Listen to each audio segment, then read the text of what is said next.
ahead and call this regular City Council meeting of March 21, 2022 to order. Can I have a roll call, please? Here. Mayor Hasselbrink. Here. Mayor Pro Tem Doby. Here. Councilmember Bates. Here. Councilmember Turco. Here. Councilmember Nofolda. Here. Great. And if you could please stand with me, Councilmember Bates will be leading the Pledge of Allegiance, followed by Councilmember Nofolda with the invocation. Please join me. I pledge allegiance to the flag of the United States of America and to the republic for which it stands, one nation, under God, indivisible, with liberty and justice for all. Heavenly Father, I just would like to start out by saying thank you. Thank you for today. Thank you for this wonderful city that we live in. Thank you for all the people here gathered in this room. And a special thank you to Chief Nunez for his service to our city. I'd like to thank you for allowing us to participate in the city's leadership, and that I ask you to continue to bless us, the residents of Los Alamitos, our public servants, and everyone gathered in this room today, and to continue to bless us with your wisdom and your guidance as we try to make decisions to better this city. In your name we pray. Amen. Council, if you could join me up front for some presentations. Join me up front for some presentations. Do you want all?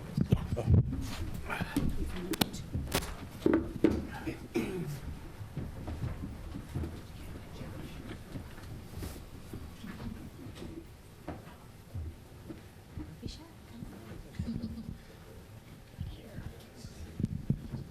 Huh? Oh, your time will come. Don't worry. All right, so we have a couple of presentations. The first one is the presentation roast to our former chief, Nunez. If you could come on up.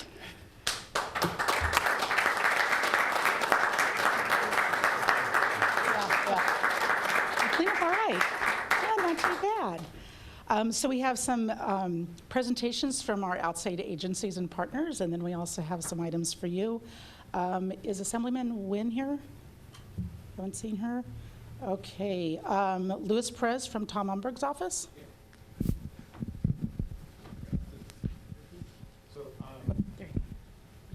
Thank you. Mr. Nunez, on behalf of the California State Senate, I want to recognize you and award you with a certificate. We want to say thank you for all your hard work, your extensive career in the area, and most importantly, we want to assure that you continue to have a successful life and wish never-ending success. Thank you so much for all your time. Thank you.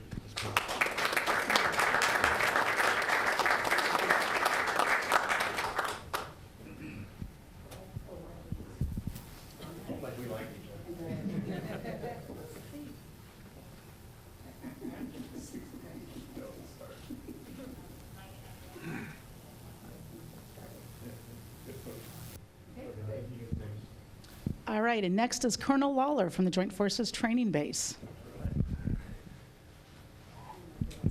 Thank you. Thank you. Chief, on behalf of General Leaney, Colonel Vig, myself, and all of the other soldiers and citizen soldiers at JFTB that served with you going back to January of 2016, which seems like just yesterday. Is it? Thank you. Well, it does for us. I don't know, for me anyway. Time flies when you're having fun, right? Thank you so much. Thank you, sir. Hooah. Thank you. It was an honor. All the best to you. I can't get over how corporate he looks now. I don't really like it or not.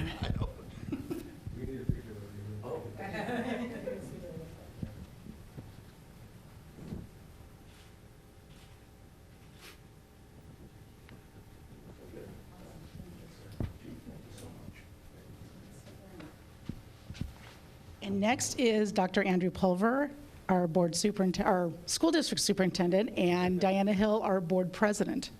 Come on up.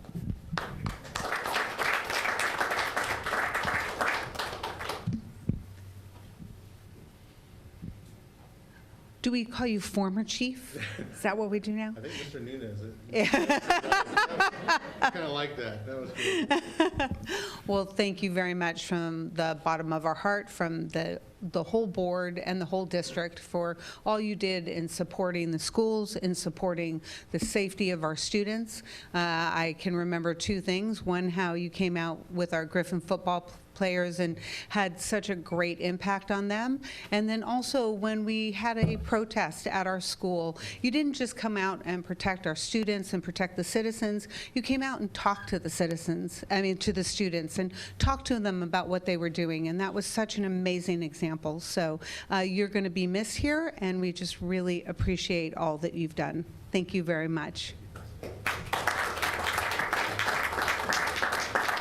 Chief, you're just such an exceptional human being. Obviously, the fact that you graduated from USC is also something to honor and to celebrate this evening as a fellow Trojan.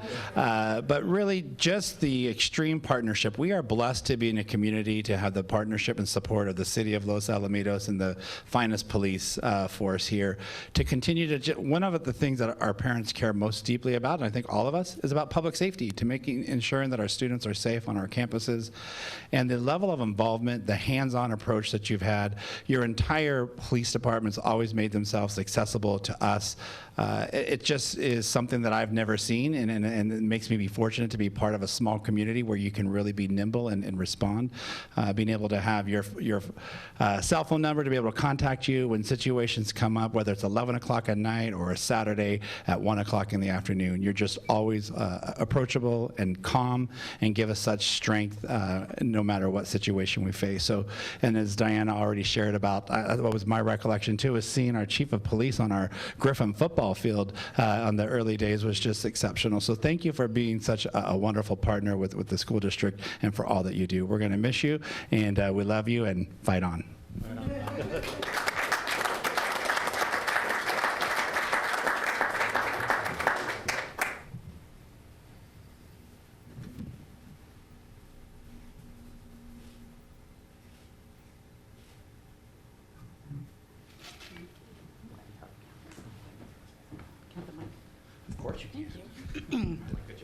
And for that and Andrew, for that inappropriate comment about USC, you get to go ahead and stay up here and present on behalf of the Chamber of Commerce. I have the mic. And if you say SC, you're going to have to stay for the whole meeting.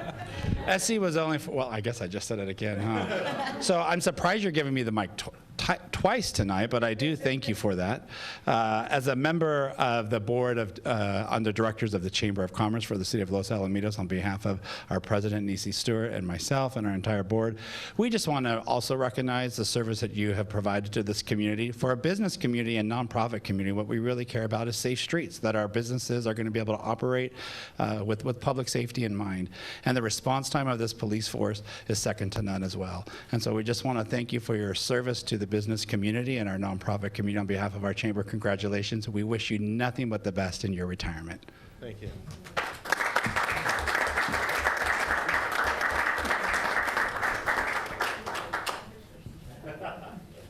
Don't forget April 1st, I think, is the chamber's talk with the coach. Yes, Coach Fenton.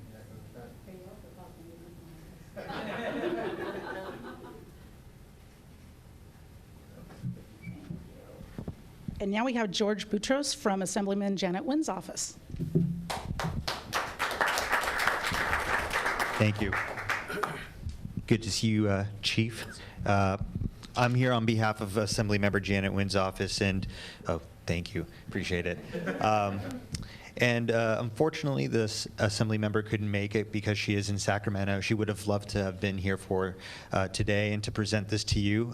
She's serving our communities in Sacramento, but today we want to recognize you for serving our communities here at home, for the many years that you put in on the job, and for what you've done for the city of Los Alamitos. So on behalf of the assembly member, thank you for all that you do, and we really hope that you enjoy your retirement, because really you earned it. Okay? Thank you. Yeah, thank you.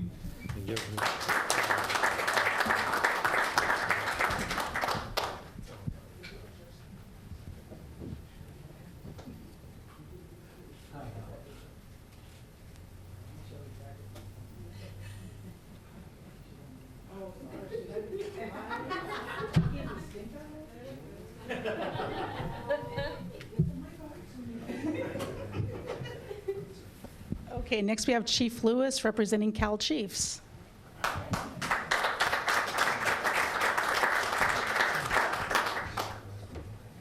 So thank you. My name's,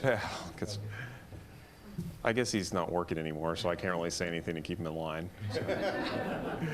My name's John Lewis. I'm the police chief in Newport Beach. I'm also here on behalf of the board of directors of the California Police Chiefs Association and as well as the Orange County Chiefs and Sheriffs Association. I have a couple prepared remarks here, specifically as it relates to Chief Nunez's tenure in the California Police Chiefs Association and some of really the remarkable achievements that he was a part of, and his leadership to our organization statewide is really something noteworthy and something to be proud of. Eric was a humble and remarkable leader of the California Police Chiefs Association who cared deeply about the law enforcement profession, the members of his department, and the Los Alamitos community. He was appointed to the Cal Chiefs Board of Directors in 2014 and elected third vice president in 2017. He was sworn in as president in April of 2020, and he also chaired the association's finance committee and was co-chair of the legislative committee. It's safe to say there was really nothing normal about Eric's presidency. He was sworn in during a virtual board of directors meeting on April 20, 2020, as the state was shut down due to the COVID pandemic. Then came the death of George Floyd, and the ensuing demonstrations and riots around the country started under already incredibly strained circumstances due to the pandemic. Eric did an amazing job leading the association through these challenges, very high profile position that he found himself in.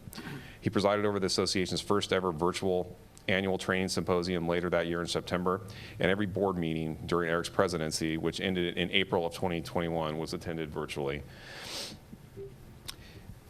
On a sad note, he sent more condolence letters than any other president in Cal Chiefs history, and so many law enforcement personnel had passed away from COVID before the vaccines were available. He himself was very ill from COVID and off work for almost 2 months during his presidency.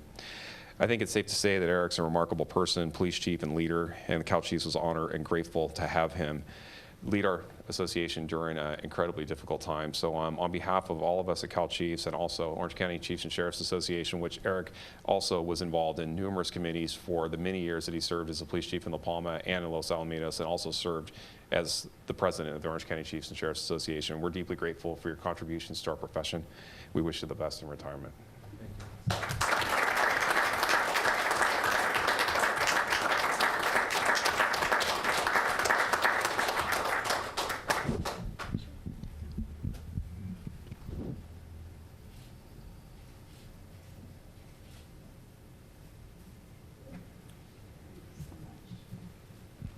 All right, now the roasting begins. Chief Claiborne, come on down. Very nice of you. Way to back that up. So on behalf of the Los Alamitos Police Department, wanted to present this award here, and it reads, presented to Chief Nunez in recognition and appreciation for your dedicated service to the Los Alamitos community and the Los Alamitos Police Department from January 25th of 2016 to June 4th of 2021. I would like to point out what isn't on here, and that is that in preparation for this job, I ended up reaching out to Chief Nunez well in advance, and he took the time out of his day to mentor me, show me the ropes, educate me about this city.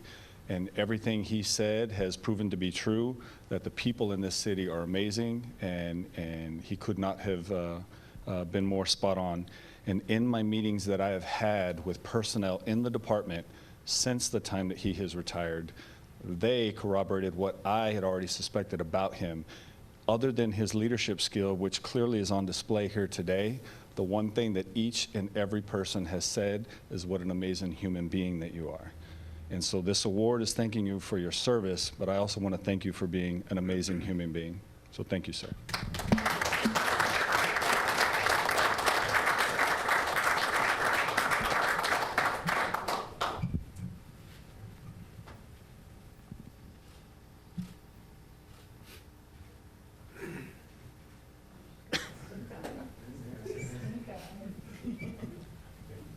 All right, so now it's our turn. So you were hired in 2016, I believe.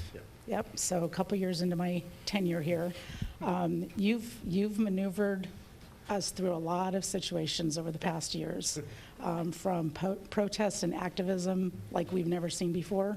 But as Diana said, you allowed people to have their voice while keeping the residents and the businesses safe. Everybody felt heard. Nobody felt shut down. You talked to the people, and it just brought a human effort to it, and we so appreciate that. Nobody left here having a bad image of the police department, especially Los Al PD, and that was under your leadership, and we truly appreciate it. Couple things of note, probably a USC thing, probably one of your biggest faults, but that's okay. That's okay. But I also wanted to thank Molly for letting us borrow him for a few years. He's all yours now, so feel free. We have a number of certificates here and everything, so I'm sure your she shed will have a tribute wall to Eric Nunez, and that's okay. So we did want to present you with the Los Alamitos tile. This is great. Yep. And then we also want to present you, like I say, that'll look really good in the she shed, by the way, just so you know. So, and you know, you've set us up moving forward. You've prepared our new chief with everything that he needs and the resources, and we just thank you for just putting your heart and soul into our city and treating it as though it was your very own city, and we appreciate that. And I didn't know if anybody else wanted to speak. You sure? Are you guys getting shy? I'm not shy. Well, kind of shy. They just don't want to go after me. I should have stood in the back. But I have to say this, right? Our PD is a direct reflection of the leadership that you intoned while you were, I'll say, ruling. And what I can say is all of my family members, some of which said I should not move here because of some of the things that had happened in Los Alamitos that they weren't here for, but they heard about. And since, they're like, I really feel safe driving through. I've never felt nervous. I've never felt like, oh, the police behind me. They've always felt very secure. And that's a testament to the type of leadership that you've had since you were here. Now, I trust Mr. Claiborne got it all under control. I know the chief is going to follow in them footsteps, but thank you. It's rare to find exceptional human beings, and the fact that you have been one is amazing. Thank you for sharing your gift, because it's things that can't be taught. How to talk to people, how to make them feel welcomed, how to give compassion. I can't teach you that. You have that, you embody that. So although you've retired from us, I know that you will take those gifts and you'll continue to pour them out. And I pray that you will have all the strength and energy to do it until you get tired. Oh, you want to follow that? I'll be quick, because are we giving the chief, ex-chief, a chance to talk? Because I should be really quick then. I've said all of this before, but I do want to just say thank you again, Chief Nunez. One of the reasons people love to live in Los Alamitos, people love to come to Los Alamitos, work in Los Alamitos, play in Los Alamitos, is yes, because it's a safe city, but also because of our police department. And we've gone out in the community over the past couple of years to talk to our residents about different things. And the constant refrain that we heard was, we love our police department. That's what makes us feel like a small community. And I see it in my neighborhood all the time. We just had a garage sale, and some of your officers stopped at a community garage sale, came out and just started chatting with everybody. And they're definitely a part of the community. And that's a direct reflection of your leadership. So on behalf of the community, I'd just like to say thank you as well.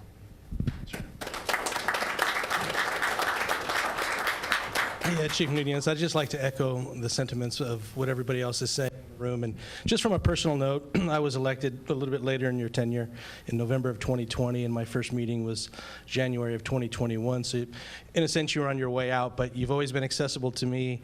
You've always been available to me, and we'll miss you, and thank you very much for your leadership.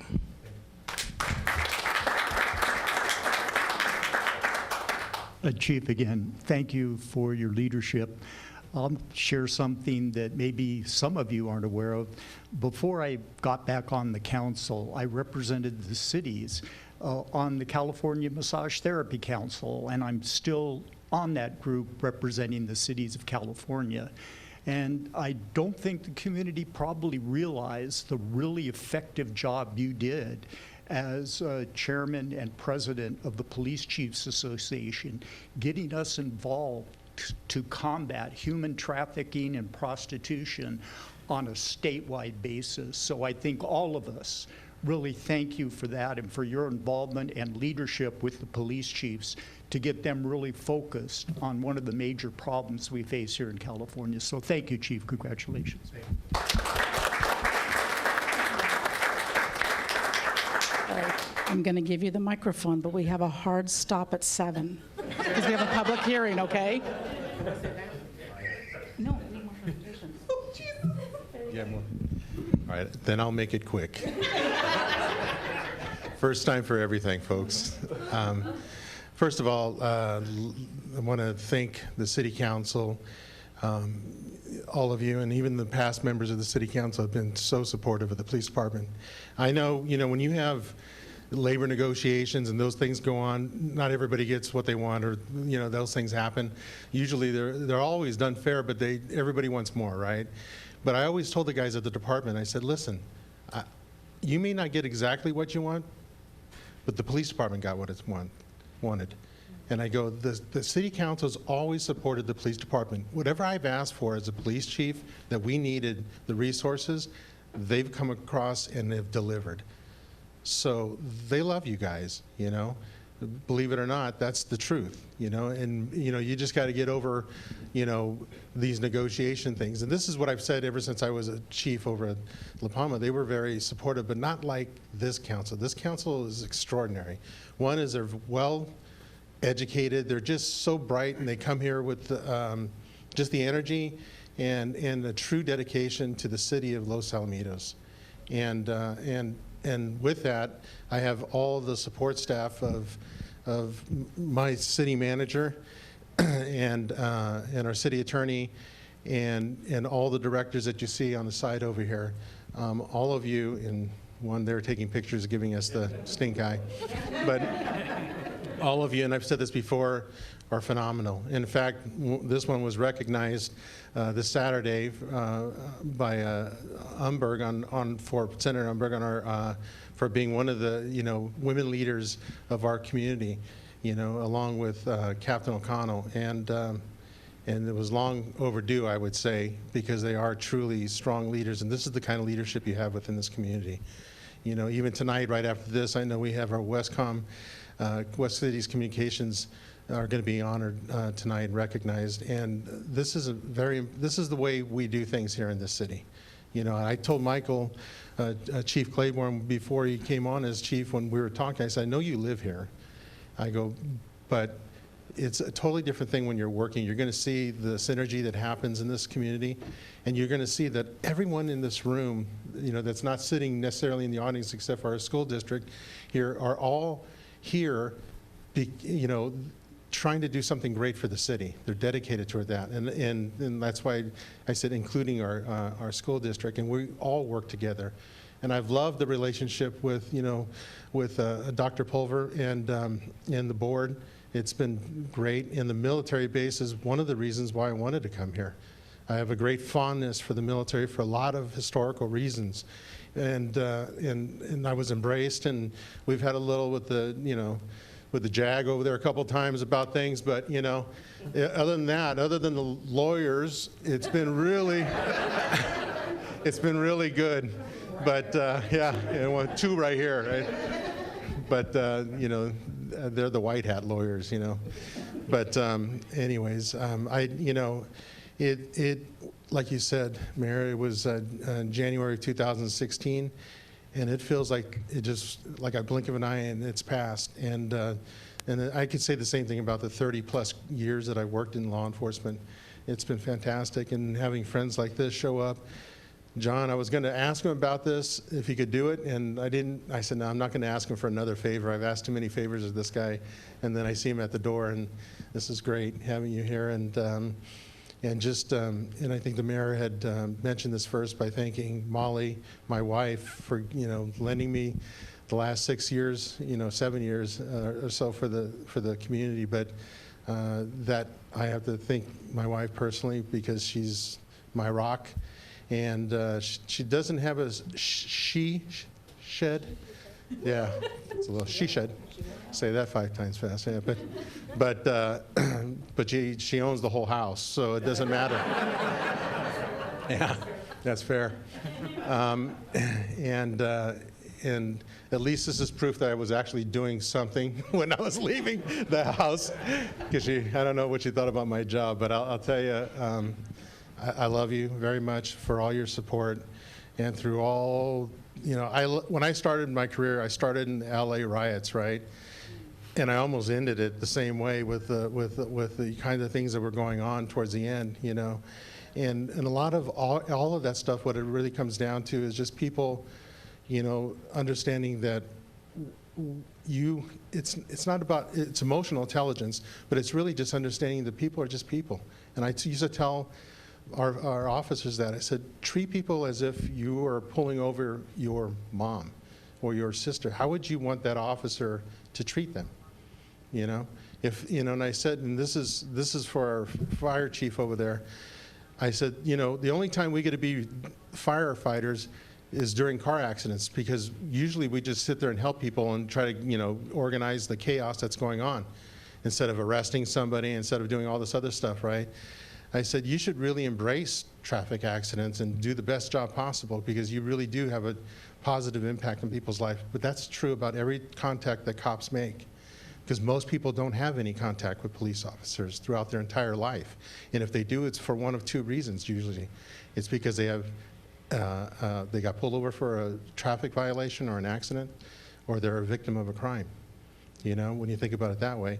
And what I loved about this community, and I'll end on this, is that the folks in this community have had contact with police officers more than the average person, but for hardly any of those reasons. It's just because the cops are either saying hi, they're meeting him at coffee with a cop, they're coaching them on the football field with council members and chiefs, and and they're doing, because they do feel like it's their community. And I've always felt like it's been my community, and it's been my home. It's kind of weird when I went to put on my app today, how to get here. I know how to get here, but I always look for the fastest way. So I hit it, and I hit the work button, and I still haven't erased that from my thing because it took me right to here. So you're still deeply embedded in my spirit and my soul, and I'm very grateful, and I love this community for embracing me as much as I have embraced them. So thank you very much.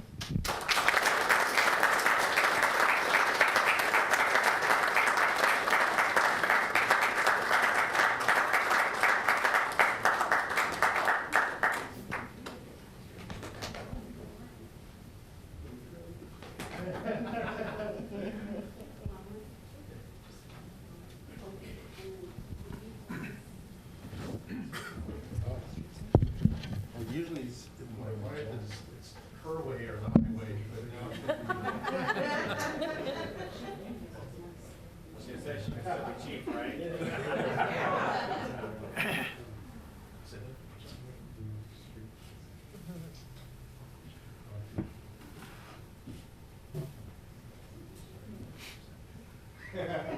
Real cute.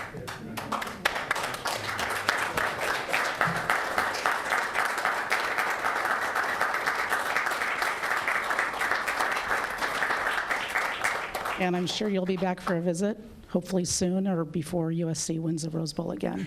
So you've got some time. We're having fun here, right? Okay, so now we're on to the telecommunications. Holy cow. Can I bring up all of my dispatchers, please? So National Public Safety Telecommunications Week was founded to honor the telecommunication personnel dedicating their lives to public safety. The safety of our police officers is dependent upon the quality and accuracy of information obtained from citizens who telephone the West City's Police Communication Center. The dispatchers of Westcom have contributed substantially to the apprehension of criminals, suppression of fires, and treatment of patients. The week of April 10th through 16th is hereby proclaimed to be National Public Safety Telecommunications Week in Los Alamitos, and in honor of the men and women whose diligence and professionalism keep our city and citizens safe. So these are the folks, when you call 911, hear the friendly voice. So hopefully none of you have ever heard their voices, but if you have, here they are. So we just want to thank you so much for everything you do.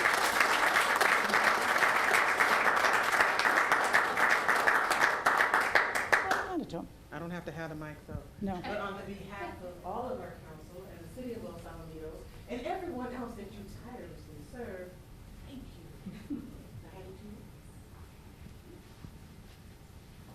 you. Of course, it's always a trick. Emma, there's pictures. Thanks, you guys.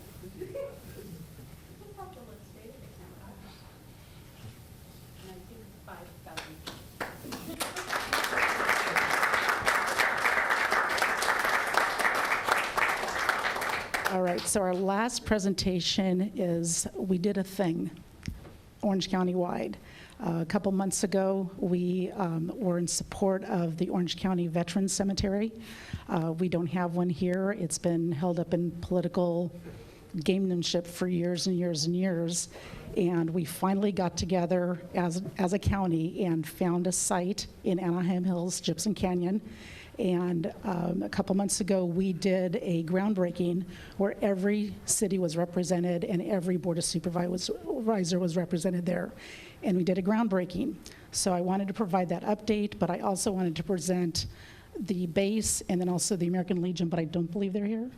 Okay. Can we do that?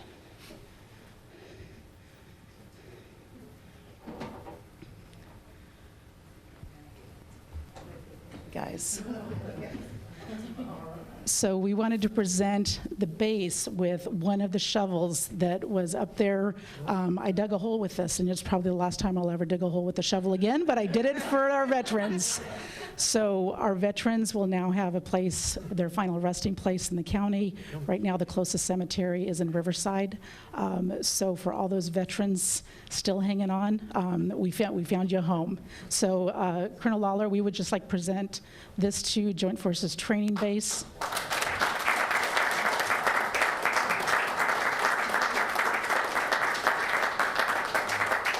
And to say that we are a military-proud town, that's an honor to say that. Very few cities in Orange County get to say that anymore. Very few cities in Southern California get to say that anymore. We treasure our soldiers. We treasure our veterans. That 2 square miles of land over there, we are so proud of that. We get our personal air show probably once a week. And we just thank you from the bottom of our hearts for your service. And we hope that this is just a little token of how seriously we are about the respect and honor that we pay tribute to all the soldiers over there. Thank you.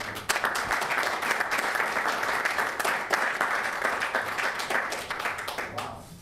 Thank you. I don't know what to say other than really the love that comes out of this city towards all of us. I hope that we reciprocate it in the same way.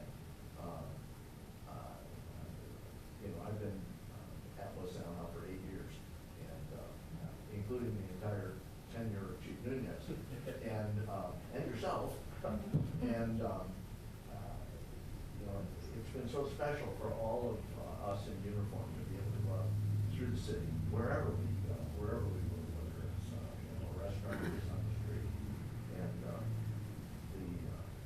the reception that we've gotten from the citizens of the city is always, thank you for your service, thank you for your service. Well, I can only say what my response is to all of those people when they say thank you for your service. Thank you so much for your support. It makes such a huge, huge difference to us. Very, very special, to be here, whether it was General Maney or General Lathrop or General Lusich or all of us along the way, we've all felt the same way. I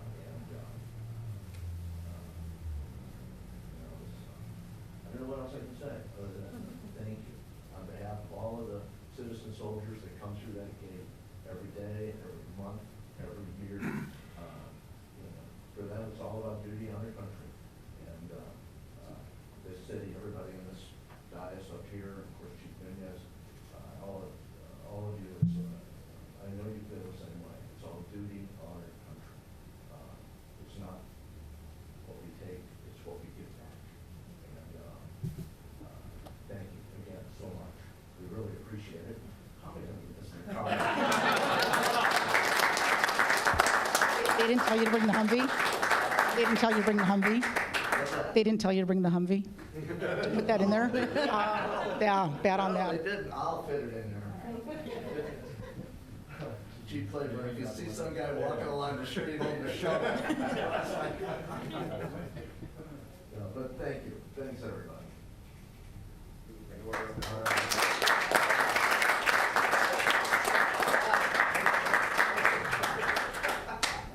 Thank you very much. We're back to our meeting. I got a pickup truck. Wow. Wow. I'm going to go out to the car now.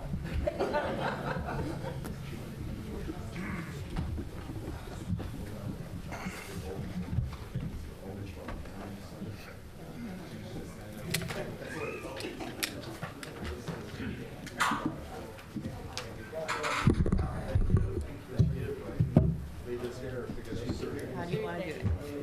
You can pack that down.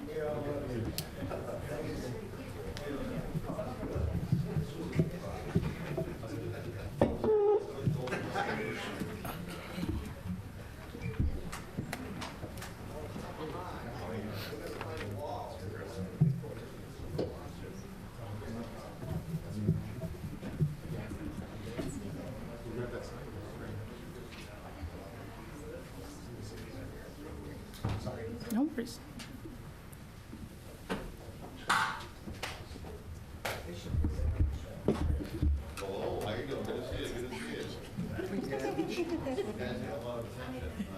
Right along with him. Oh, yeah. Yeah, he's hilarious. He's hilarious.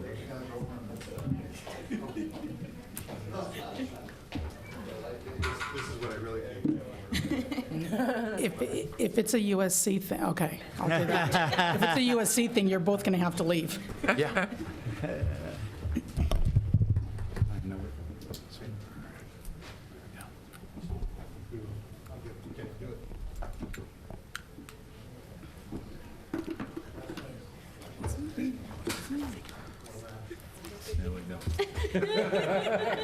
Happy face gives it away. Got it. Note to self, don't forget again.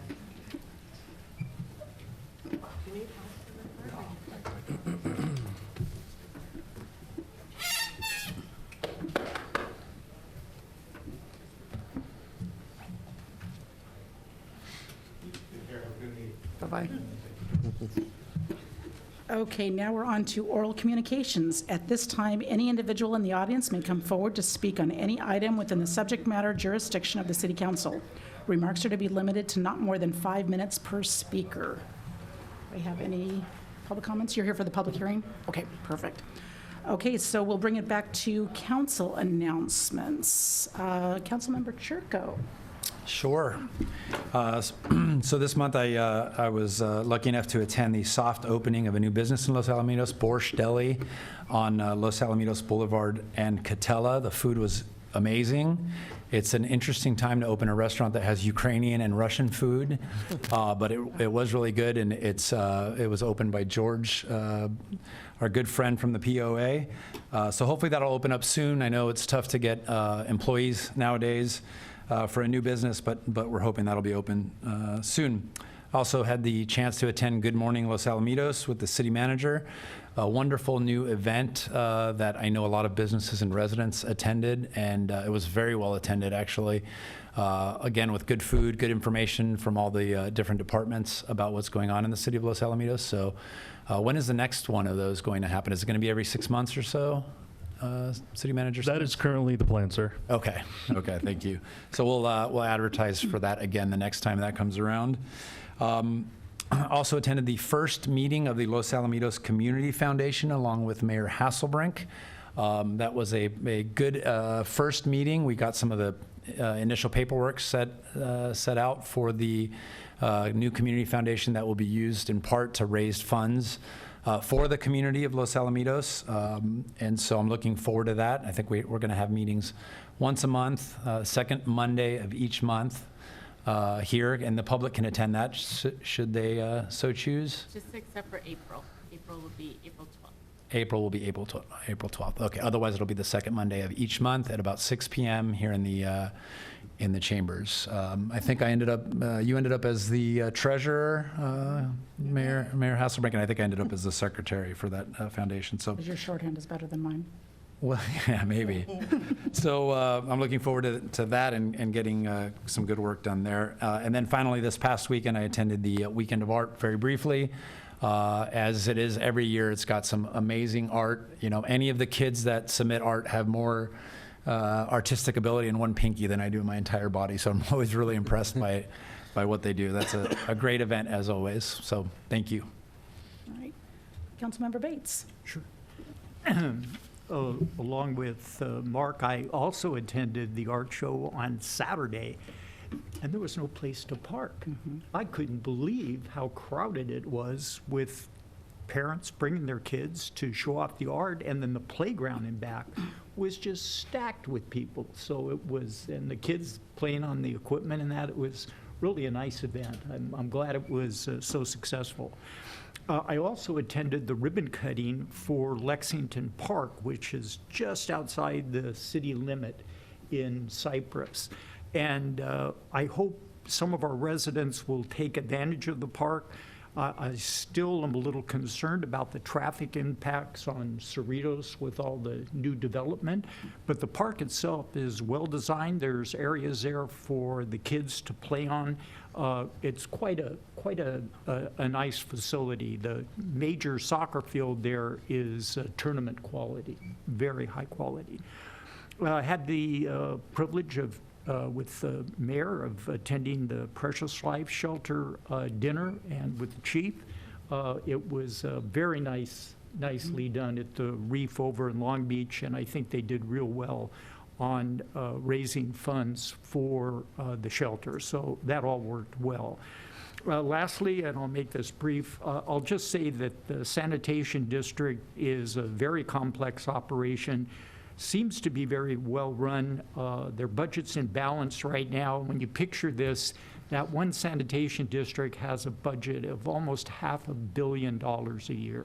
So it's a big operation, a lot going on, and I think the council members that are involved take it seriously and ask a lot of good questions regarding the operation. Thank you, Mayor. Thank you. Councilman Nafolda. Yes, just discussing the talent that we have here in Los Alamitos. I attended a few weeks back the All Districts band concert that was at the high school. And it was both junior highs and the high school, all the various bands, jazz band, the orchestra. And it was a great community event. It was well attended, and we have some talented kids. You know, it was really nice to see them, and it's nice to get out and support the community. So, yeah. Thank you. Mayor Pro Tem Doby. Okay. So I went to my mosquito and vectors committee meeting, and they were speaking about fleas. And what I didn't know, and I'm gonna share with y'all, because I gotta give you a little nugget every time, is do not let your animals, as much as you can control, go to dead animals. Because as soon as the animal dies, the fleas jump to whatever next is live. You will give your fur babies all of the fleas from the dead animal. And fleas are a year-round pest. So what they're admonishing is treat them with whatever flea medications. I'm not a vet, or I don't have animals, but find out what's best for your animal and treat them year-round for fleas. Okay, that was my little tidbit for y'all.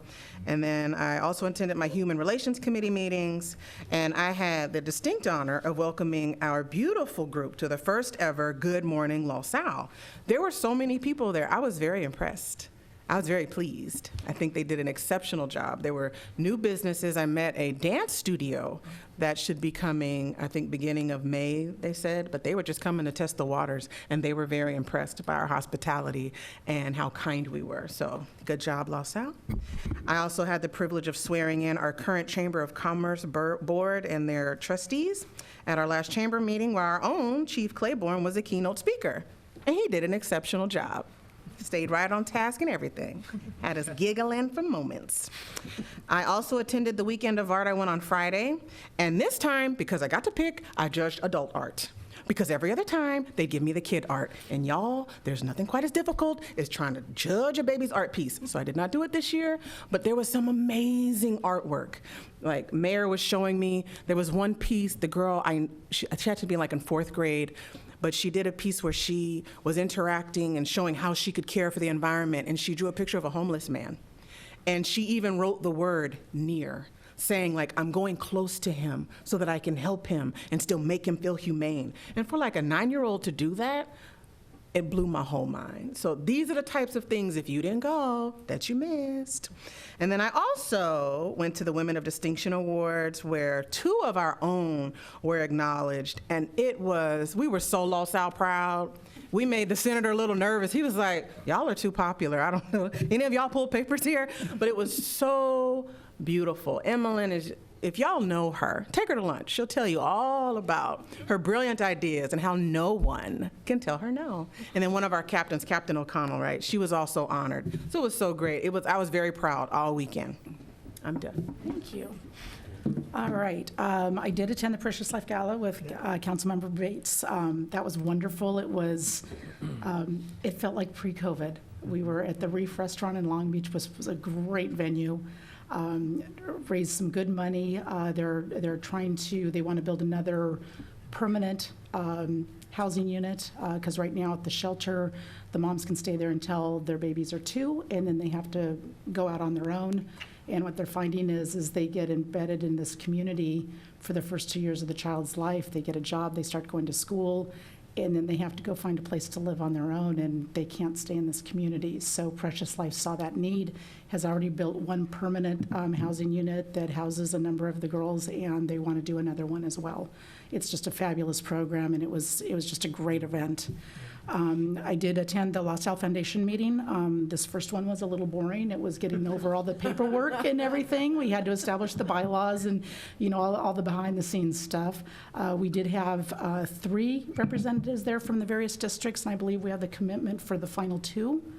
And so we have asked each department. This is a foundation that's going to affect all of the cities, so the goal is to have each department kind of give us a wish list of what they would like us to raise money for if the opportunity arises. So we want to make sure that we hit everybody in the city, department heads with their wish list, so turn on your creative brain. I did go to the Weekend of Art on Friday, and as everybody else was just blown away by the talent from the kindergartners all up into the adults. There was a piece there, it was a 3D design, and it was called My Old Briefcase. I thought it was leather tooling until I touched it, and it was pottery. It was that detailed. It was just absolutely amazing. I got to judge for the Mayor's Award, so I wasn't saddled to a category, so I chose to pick those pieces of art that had some sort of message. So that little girl from Hopkinson in 3rd grade was my choice, because just her thought and detail about how I can make the world better was just amazing. There was another high school girl that had a wonderful drawing called Dilemma, and it was her in a LaSalle graduation cap and gown, and then just the industry wheel cogs behind her. So it was just great. They had all the performances on Saturday, and every year this has just grown and grown and grown to be a bigger place, where we'll probably need another place for better parking next time. So we'll work on that. And then I did attend the Women of Distinction on Saturday. They had their own cheering section, which was great, and we weren't shy, which was always fun. So congratulations, Emmeline, and also Captain O'Connell. It was just great. They had women there from education and business and public safety and just all over the place. So it was really, really just a nice outing. So, City Manager, during your comments, can we have our Woman of Distinction talk about the Parklet series? That'd be great. Could we do that? I believe that's actually the other director, Noda, but I believe that we have a couple of different items for. For the woman of distinction? Exactly. So can we ask the husband of the woman of distinction to talk about the Parklet series? Could we do that? That'd be great. And I think that's how we will refer to him. Okay, perfect. That would be great. So with that, the mic is all yours. Thank you, Madam Mayor. Very briefly, I would actually just like to pull items 10C and the closed session agenda items 1 through 3 from tonight's agenda. And outside of that, I'd actually like to turn it over to the Director of Development Services, Mr. Noda, to discuss the parklet. Evening, Mayor, members of City Council. Thank you for at least referring me to the husband, because I've heard worse names than that. Appreciate that. But as you can tell, we placed over there a postcard. We call it like a save the date postcard for the Parklet series. And we are reimagining Pine Street. It is part of our economic development initiative that we're undergoing with the city. We're hoping that if you turn to the backside, that by putting events out there, we have a Thursday party on Pine where we're going to have live music, inflatables, and food. Friday night flicks where we're having family activities, a movie screen, and then of course Sidewalk Saturday. Right now we have we're in talks with bringing out a certified farmers market, and then also offering local businesses or Los Alamitos businesses an opportunity to come out, bring out a 10 by 10 canopy or a table to advertise and promote their business. And so again, this is to help economic development, spur business in Los Alamitos. These postcards will be going out citywide, probably within the next 7 to 10 days, so everyone will get it in the mail. Of course, we will push out very big outreach, and then eventually we'll also going door to door with hangers in the entire city as well. So again, when the door to door, will actually have specific dates in terms of what bands we got coming, what movies we're going to show, etc. But we're very excited about this big economic development. It's for 4 weeks, starting on April 21st, and it's on Thursday, Fridays, and Saturdays, and the last Saturday will be ending on May 14th. Okay, so residents out there, business community, look out for the postcards, as again, this will be going out in the mail, and then again, website, social media, weekly email blast, ending with door hangers. Thank you. I did want to note, though, Mr. Noda actually had a very hard job. He had to translate a term of mine, tactical urbanism, which is using these small little pop-ups in order to be able to show what is possible in different areas. And he's taken that very obscure concept and translated it into something that is actually very feasible, understandable, and that people can connect with. So I will have to say that this is going to be a very distinguished event. So thank you. With that, I would like to ask the other Director, Noda, for an update on some of the events that we have coming up.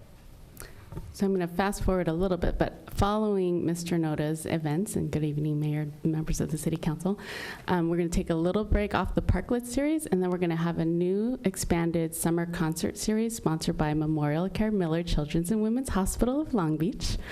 And it's going to be 4 summer concerts on Pine Street. And then following that, another 4 weeks going to alternate between Little Cottonwood Park and Orville Lewis Park. So that's upcoming this summer. Want the residents to make note of that. And then before that, we have our Spring Carnival, also sponsored by Memorial Care, on Saturday, April 16th from 9:30 to noon at Little Cottonwood Park. We're very excited. If you remember the past couple of years, or actually just last year, we did the drive up on Pine Street, so we're going back to our original format with the egg hunts and Peter Rabbit and arts and crafts booths and bounce houses and vendor booths. And then the egg hunt will feature 4 egg hunt areas, and it starts at 10 a.m. So pending, no rain, so we will have our community out at Little Cottonwood Park. Thank you. Is that it? Yes, ma'am. All right. Okay, we have time. We'll move on to warrants. Are there any questions on warrants? Yes, quickly, Mayor. 3. The first question's on page 2, and maybe we could get a little more information on extraordinary work.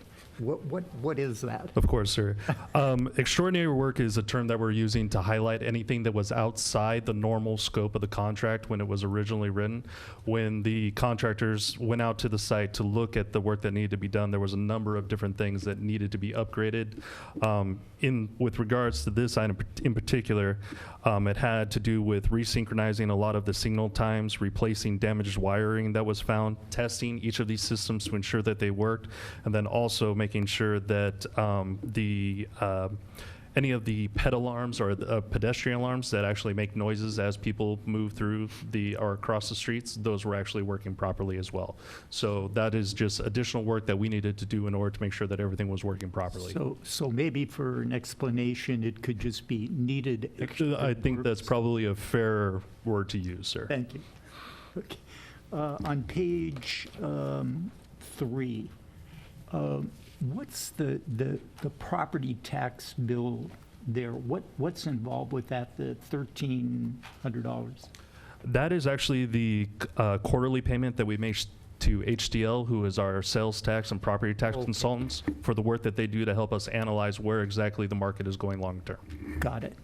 And then my last question, Mayor, is on page 6, and that's the $4,000 there. Could we get a little explanation on the services there on, again, I guess the vendor's a little bit confusing when it says, or our Los Al. I'm not quite sure what that means. Exactly, sir. That is actually the contractor that we contract with in order to produce all of the city council events, and then also all the video streaming that we do for the city. It's actually our contract with Larry Struthers, and so he actually will be, a new contract will actually be coming before the council here in the near future. So maybe the next time we have vendor on there, we can put the name on there. Yes, sir. Thank you. Okay, is that it? I'm good. I'll make a motion. Thank you. Second. Second. Roll call, please. Mayor Hasselbrink, Aye. Mayor Pro Tem Doby, Aye. Councilmember Bates, Aye. Councilmember Chirko, Aye. Councilmember Nafolda. Aye. Okay, motion passes. We have time to at least start the consent calendar. You have time to decide which ones you're going to talk about after. Yes, okay. So now all consent calendar items may be acted upon by one motion unless a council member requests separate action on a specific item. City manager already pulled 10C for another meeting for future. Yes, ma'am. There's a couple of items that I'd like to clean up in there and also offer some clarification before bringing it before the council. Okay. Does anybody want to pull any of the remaining items? On the consent calendar, no. I'll move the consent calendar. Okay. Second. All in favor? Aye. Boom. All right. Are we going to take action, Mayor, on, I guess, I'm trying a little difficulty following it, but I think it's 9D, or no, just D, where it says the notice of completion on the Cerritos guardrail. Are we considering that as a separate consent calendar item or just an action item? No, it's on the consent calendar. Oh, I see it, yeah, it's not nice. Yeah, for 9, it was. Just a question on that, if I might. So are we working to try to recover the full costs from the insurance company on that one? Yes, sir. Okay. Yes. So we don't know the status as of. There will be, again, sir, there will be some back and forth in order to try to capture the entire cost here. Again, there's limitations to what exactly we're able to recover, but again, working with the city attorney and our development services team, we will try to recoup every single dollar that we can. Okay, thank you, Mayor. Okay, thank you. My clock says it's 7 o'clock. That clock up there says we have a couple minutes. Is it 7? I have 1 minute, 6:59. Okay, talk amongst yourself for 60 seconds. We'll be back.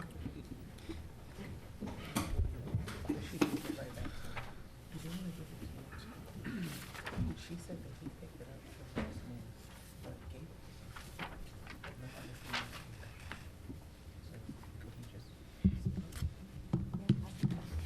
He hasn't. He told me to jump.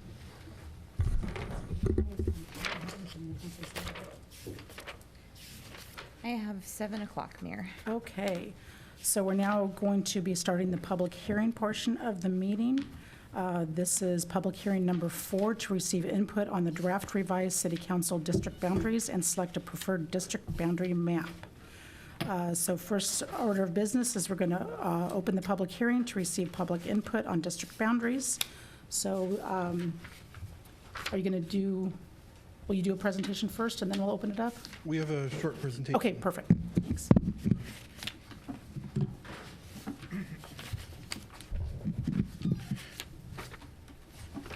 Just waiting for it to show up on screen. But good evening, Mayor Hasselbrink, members of the council, members of the community who are here as well. Speak up, Justin, please. Okay. There we go. There we go. Okay. Good evening, Mayor Hasselbrink, members of the council, and members of the community who are here tonight. My name is Dr. Justin Levitt. It's a pleasure to be back with you again to hopefully conclude our redistricting process. We're just getting the presentation pulled up here. Once we get that, we will go ahead and get started. While we're pulling up, I'll just remind us of the criteria that I think we're all fairly familiar with at this time. And that is that the map has to be population balanced and has to meet the requirements of the Voting Rights Act.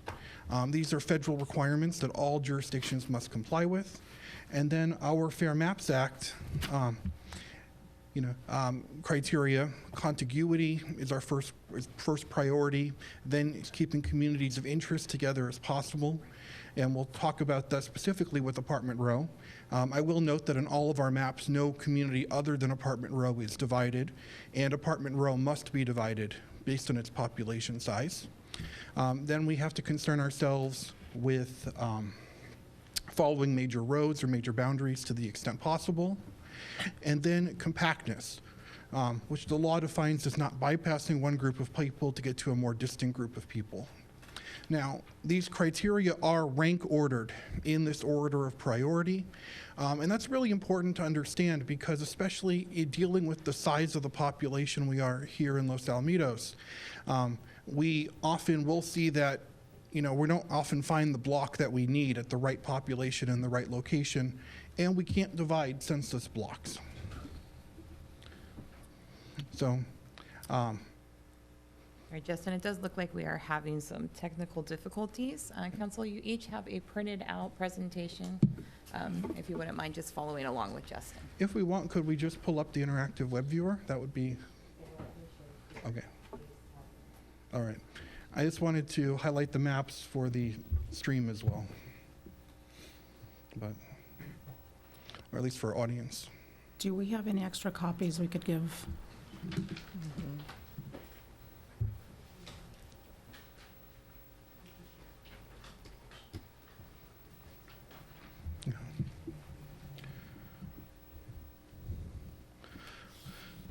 So at our last hearing, the council directed the demographer to start with map 2 and gave us some additional feedback and criteria to try to draw into a single map.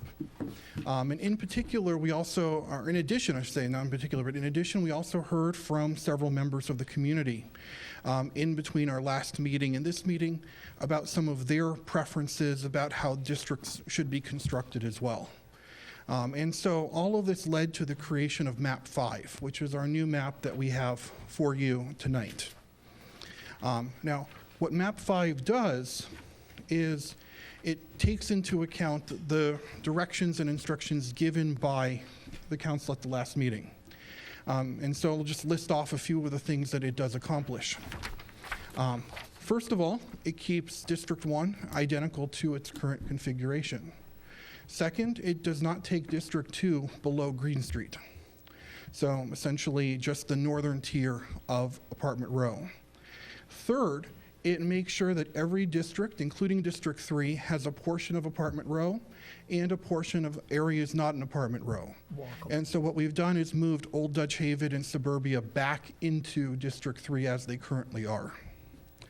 And in addition, all the population currently in Districts 4 and 5 remain in either District 4 or District 5, ensuring that those voters in those districts currently are able to continue to elect this November. Furthermore, we've made sure that we're only following roads throughout Apartment Row. So we're not following any alleyways, any behind the scenes, we're only following street boundaries. Now, there is a tiny little portion you'll see on the maps of what's currently District 5 that gets drawn to District 3. This is a zero population park. It's right it's kind of right south of Farquhar. I think it's called Cottonwood Park. Yeah. And the reason that happens is because the census added that. There used to be a census block that was just the park. They eliminated that census boundary between the park and Old Dutch Haven suburbia, which are actually in the same census block as well. So now that's all one single census block that has about 550 people in it. We've just had to move that all into District 3 in order to keep that together. And certainly we're not moving any population. The old park block had zero population before in the 2010 census, and there's no housing units there. So all the population in Districts 4 and 5 remain in either District 4 or District 5. There is one block that moves from District 5 into District 4, and that's just north of Farquhar on the very eastern end of Apartment Row to keep it aligned to the streets rather than following the alleyway halfway between, Farquhar and next street up. And so this really accomplishes all of the different stated goals at the last meeting to the extent that we could. Overall population deviation is about 8%, and I think that's about what we're looking at as being feasible with accomplishing all of our other stated goals. And so we do have, in addition to map 5, all the other 5 draft maps that we've seen throughout the process. But I hope this helps address a lot of the concerns that were raised at the last meeting, both by council and members of the community. So with that, I'm happy to answer any questions, and I look forward to your discussion. Great, thank you.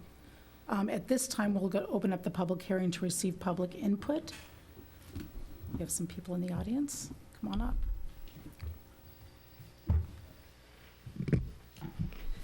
Thank you, everyone. I want to thank you all for the last meeting where we discussed the maps. And Mr. Bates, you brought up there was a comment you made about map 2 being the closest to what we have right now. And my husband and I are a little late to this because we didn't know about this was going on till like recently. But so we went home and we looked at the maps, and that's when we realized that District 3, that the maps had changed quite a bit, even though it was the closest thing to existing today. So we, we took some time to look at the maps and see, okay, well, how can we maintain that balance that we have in Los Alamitos?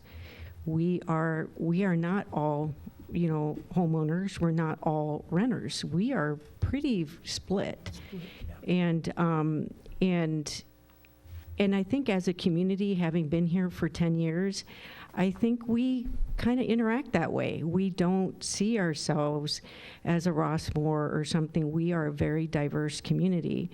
And so I appreciate the fact that the Dr. Justin Levitt heard our feedback. I reached out to Wendy and submitted my feedback, our feedback, my husband and I's, and I was just very happy with the district and Dr. Levitt here hearing our concerns and coming up with a map that I think was even better than our last choice at the last meeting. So, I just want to thank you all for being that sort of city council that that you welcome us and that you hear us out, and you're looking at the entire community. You're looking at all of us as one.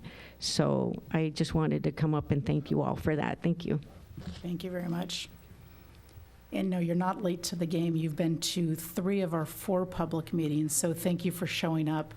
We appreciate it. That's a pretty good track record there.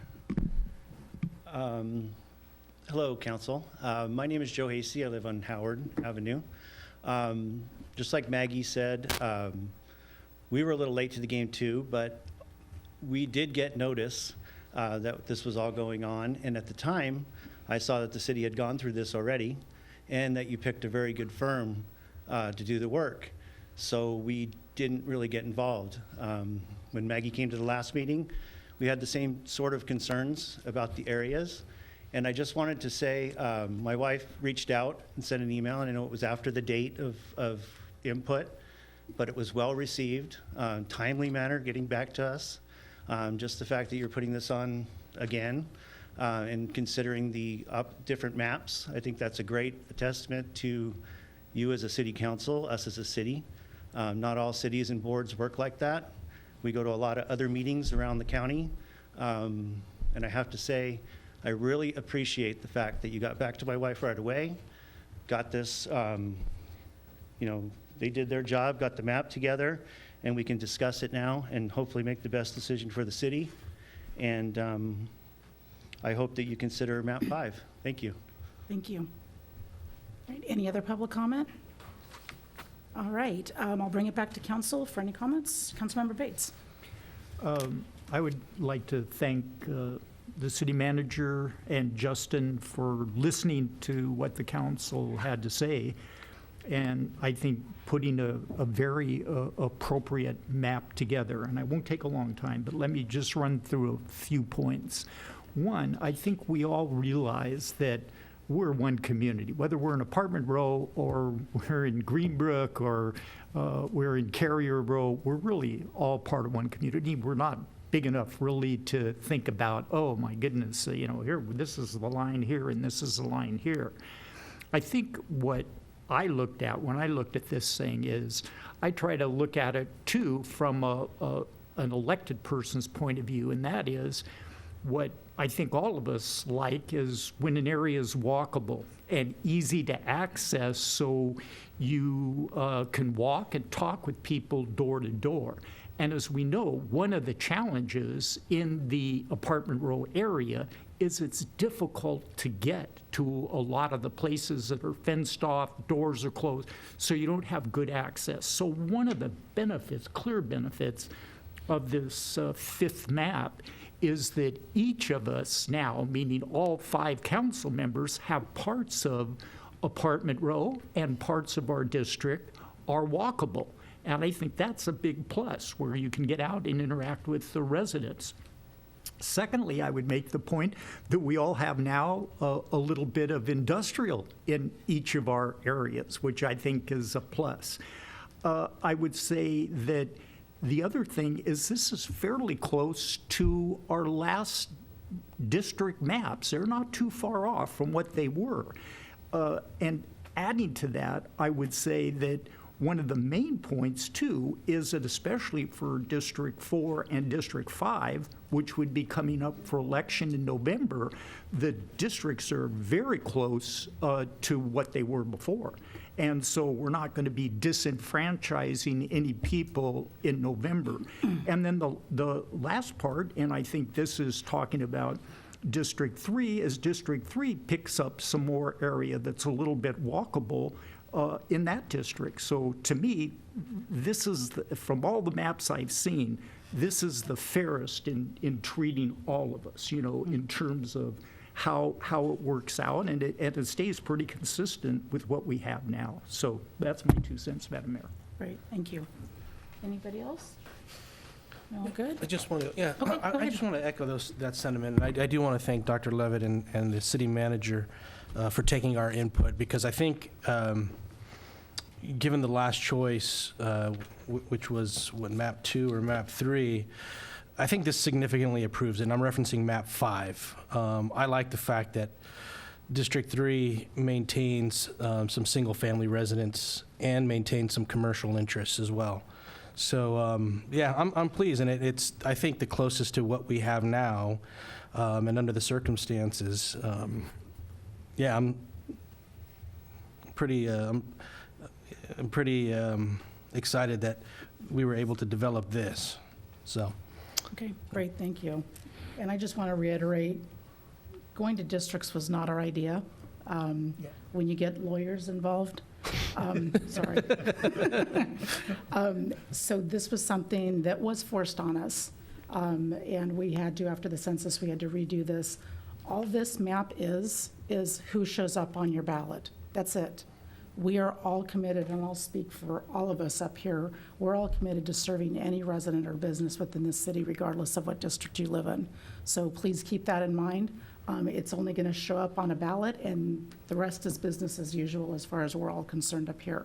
So if there's any issue, don't worry about, well, I've got to go talk to my district rep. No, you come talk to any of us, and we'll treat it as though you're our next door neighbor.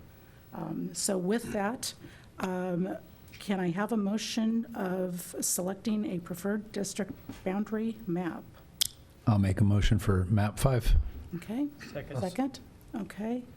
And you need to introduce, look at that, I finally got it right. Yes, thank you, Mayor.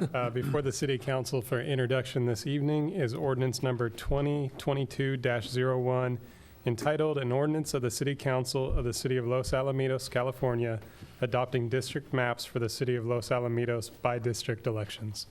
Thank you. And do we have to do a roll call vote on this? Okay, so we have a motion and a second. All in favor? Aye. Aye. Any opposed? All right, map 5 it is. Thank you for those that showed up. We always appreciate the input, and please continue to give us more input, because we don't know what we don't know. So thank you very much for your participation in this. All right, and now we're moving on to the discussion item, the mid-year general fund budget review and financial update for fiscal year 2021-2022. Thank you, Madam Mayor. And I'll be turning this over to Finance Director here in a second just to run through a brief presentation for you. But I just wanted to highlight that this is our accounting of where exactly we stand as we go through the fiscal budget year. As you know, we're beginning our process to begin to build the budgets for the following year. But this obviously gives us an opportunity to look and see where we're meeting the mark, where we possibly are exceeding the mark, or other places where we might need some more effort as we go through the rest of the year. With that, I'm going to turn it over to the Finance Director and let him walk you through the details. All right. Thank you, Mr. City Manager. Good evening, Mayor and City Council and City staff, members of the community. I'm pleased to present the mid-year review for the fiscal year 21-22 and a projection through June 30th, 2022. Just a kind of a recap of some history. On June 21st, 21, the Council adopted a balanced budget. It included operating revenues of $18.4 million, operating expenditures of $16.6 million. This is excluding transfers. January 25th, a preliminary report was provided to the Budget Standing Committee. In that projection, we had the revenues exceeding expenditures by approximately $800,000. This is a reminder that was represented a snapshot in time. That this was primarily due to departmental savings at that point. In March 9th, mid-year budget projections were provided to the Budget Standing Committee. This included new sales tax projections provided by our consultant HDL, and also additional departmental line item requests. Kind of a review of the economy as a whole. The economy's been recovering from COVID-19. Activity shows signs of rebounding, particularly in housing sales, durable goods, consumer spending. There's some portions of the economy that were materially impacted that have not fully recovered yet, but this has been offset by stronger spending on goods, housing, and infrastructure. Consumer spending on recreation, travel, and hospitality still remains 3% below levels prior to the pandemic. The fiscal monetary response to COVID-19 was unprecedented in terms of scale, scope, and speed. Legislation passed a record $5.8 trillion, which was injected directly into the U.S. economy. The city benefited directly from federal and local support on the federal level through the American Rescue Plan Act, also known as ARPA. The city will receive $2.7 million over a period of 2 fiscal years. For local coronavirus aid, relief, and economic security act, also known as CARES, the city received approximately $500,000, and these funds will be used for authorized expenditures under the U.S. Treasury guidelines. This slide represents a review of a snapshot of the revenue projection. The first column is the adopted budget for 21-22. which was of $18.4 million. The actual through mid-year, December 31st, 21, represents about 39%. Then this is the third column over to the right is the projection for the fiscal year 21-22 at $19.5 million, and then the overall variance showing over $1.1 million revenues exceeding the budget. And there's plus and minuses in these categories, which I'll discuss in further detail. As I mentioned, revenues are trending with budget. There's been increases and decreases within the individual categories, but the overall 21-22 projection will be up $1.1 million over the budgeted, adopted budget. The largest three revenue sources are property tax, sales and use tax, Measure Y local sales tax, which account for approximately 68% of all revenues the city collects. The property tax is one of the largest ones. For fiscal year 21-22, projections are at $4.7 million. This represents an increase of approximately $111,000 over the budget. Property net values went up by 7.4% over the 2021 tax roll. This is per HDL. The majority of this change was attributed to the Prop 13 inflation adjustment. Residential property grew $62 million, or 4.4%. Residential property values represent 34.5% of all city values. Commercial property grew $47.4 million, or approximately 10.3%. Residential prices continued to rise. There's low inventory, and favorable interest rates are still in play. On the for the other two categories, for the largest increase, sales and use tax projection for 21-22 will be at $3.2 million. This is right at budget. This reflects the latest update from HDL that we received in mid-February. The largest increases in Measure Y local sales tax. Projection for 21-22 will be $1.1 million more than budget. Their budget estimate for the Measure Y revenue was when it was established was based on the best information that we had available at the time. Latest estimate is received from HDL, puts this at a much more favorable amount. Some business categories are greater than the 150% ratio of Measure Y transaction tax to the Bradley Burns tax. Example, autos come in at approximately 814%. General consumer goods at 562%. This is mainly due to the pools, the way the city receives revenues through the pools, driving their average to 173%. So again, I want a reminder that this is still less than 1 year recorded historical data, but city's well on track to have strong Measure Y sales tax for the fiscal year. For some general fund decreases, the main one is in fines and forfeitures. Projection for fiscal year 21-22 is down approximately $420,000. This is due to parking violations and red camera fines. They're trending lower due to the COVID-19 related staffing issues that the police department has incurred. Restrictions of public gatherings have resulted in, of course, less traffic, and there's been a reduction in violations.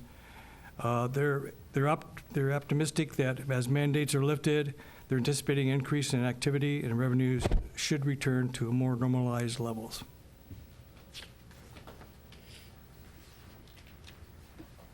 This slide represents a review of the expenditure by categories of the various departments. First column to the left is the adopted budget, $16.6 million for all departments. The actual through December 31st was approximately $7.5 million. This represents approximately 45% of the adopted budget. Projection for 21-22 will be at $16.7 million. Total overall variance is approximately right at budget, over by about $25,000. There's some plus and minuses that I will explain in the following slides.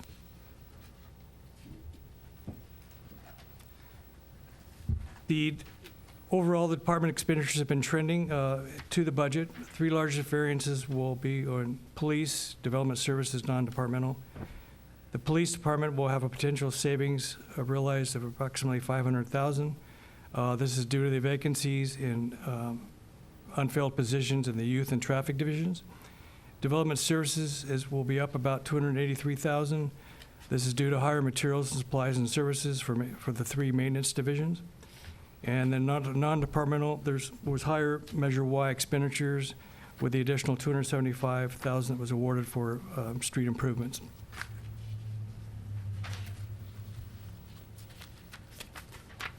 So, in review, the projection for fiscal 21-22 will be 1.1 million revenues over expenditures.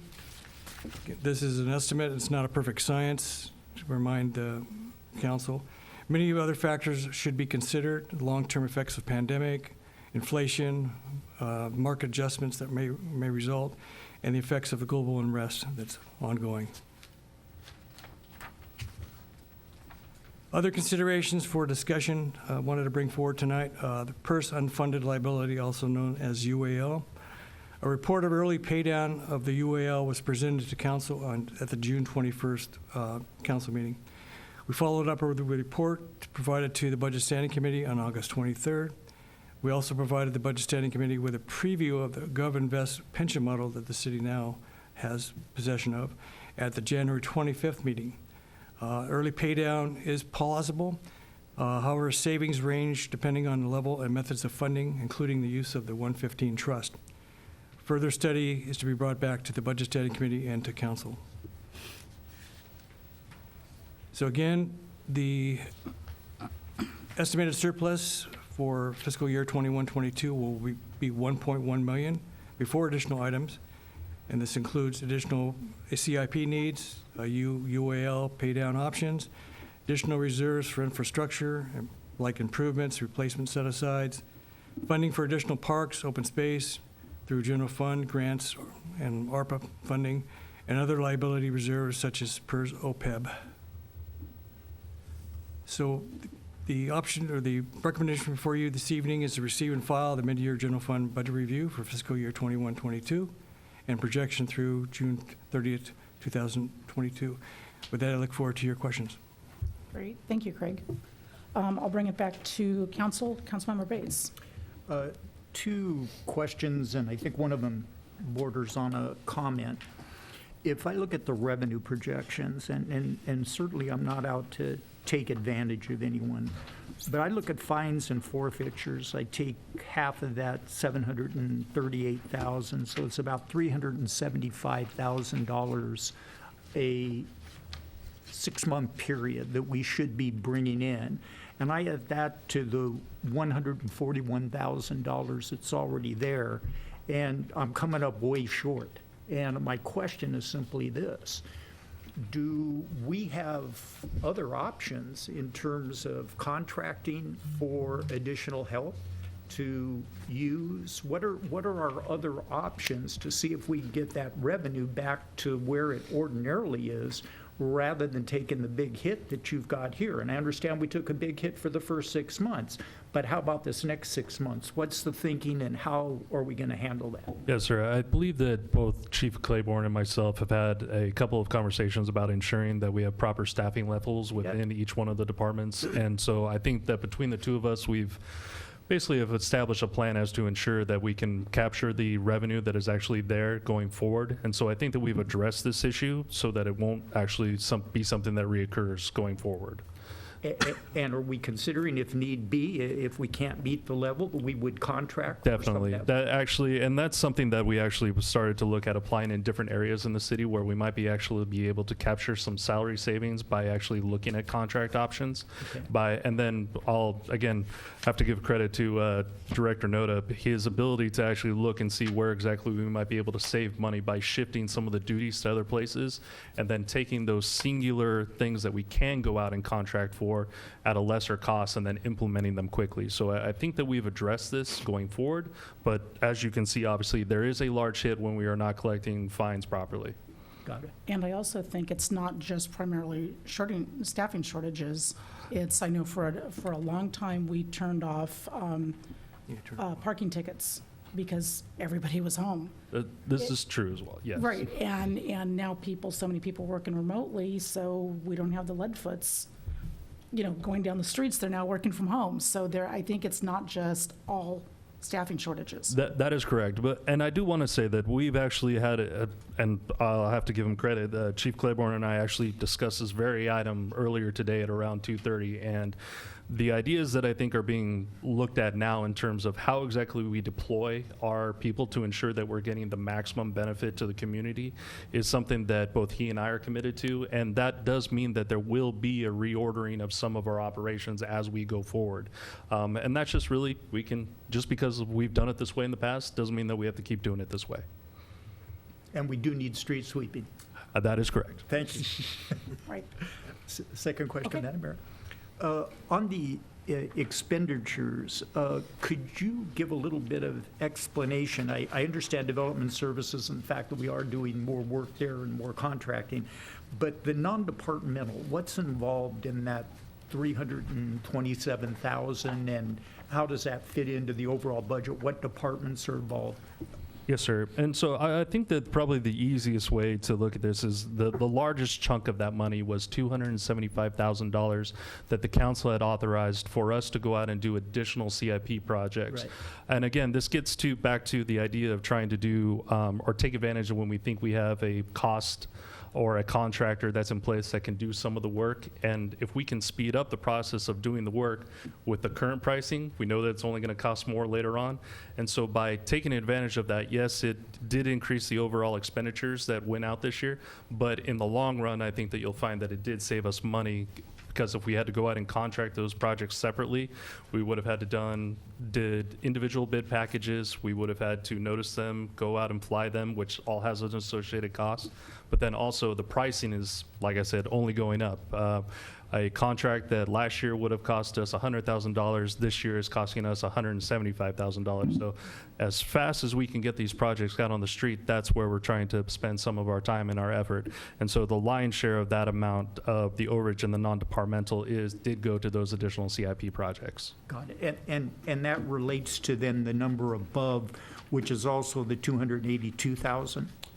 Because you've got two numbers there. You got the 282 and then the 327. Right. The 283,000 was specifically within development services, and that is, again, higher material costs and supplies. And so those were for projects that we had already budgeted for. And then under the non-departmental, the 275K there, that was additional projects that we wanted to do as add-ons to projects that we already had in place. So it wasn't so much a cost escalator because everything's more expensive. It was just we want to do more work because we think there's a financial benefit of taking those projects on today as opposed to tomorrow. Thank you. Anybody else? All right, and I just wanted to clarify, just for education of the public, Craig, you had talked about auto sales. And I know a lot of people are like, well, we don't have any car dealers here. The way auto sales works, the sales tax goes to the city of where you live. So if you buy it from Cerritos doesn't get that sales tax, the city of LaSalle does. And I believe it's any registered, so it's a boat, RV, car. That is correct. Okay. That's correct. And people are buying a lot of cars right now because used cars were up for sale and shortages and everything else. So that's where we benefited from that. So, okay, so this is just to receive and file. Any direction? I guess one question I have, if I can, I know there's going to be further study on potential early pay down of the unfunded liabilities. That's going to come to the Budget Standing Committee. We'll discuss it, perhaps provide some recommendations, and then we'll come back to the council. Is that the idea? That is correct, sir. And there's also, just given the volatility in the market at the moment, I think that it warrants a little bit more study on our part, and then also the associated policies that go before how exactly those funds are going to be used. We want to make sure that we have all of that presented to the Budget Standing Committee with good recommendations behind it. And then also, I just today actually started looking at some additional alternatives that we might want to present to the Budget Standing Committee before bringing it to the entire council. This is a very large and heady issue, the idea of how exactly you tackle your pension liability.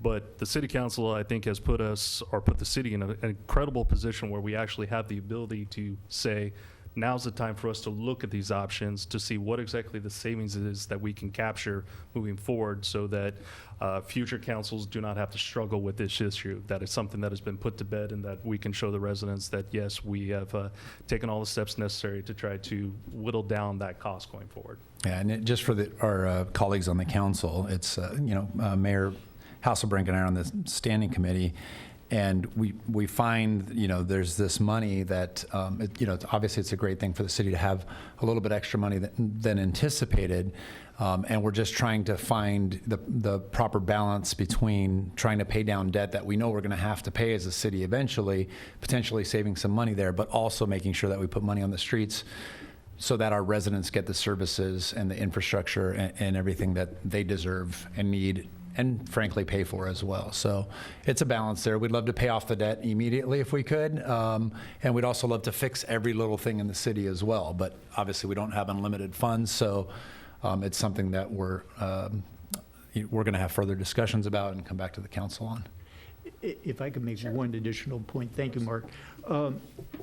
I think that one of the things we've got to consider, and I know the mayor and Mark will look at this, is that some of the PERS investments, if we decide to go in that direction, are becoming very restrictive in how that money can be invested and how you can make money.